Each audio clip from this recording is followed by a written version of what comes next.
బీసీలలో సార్ పెద్ద పెద్ద కోటీశ్వర్లు ఉండరు.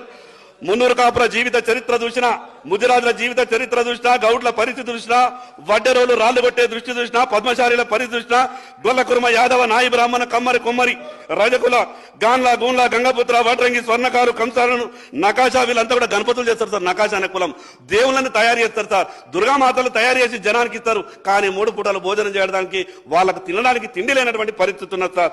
వాళ్ళ గురించి ప్రభుత్వం ఆలోచించాలని విశ్వకర్మ సోదరులు ఎంత ఇబ్బందులలో ఉన్నారంటే సార్, ఈ రోజు కుల వృత్తుల వారికి కేంద్ర ప్రభుత్వం ఒక పథకం పెట్టింది.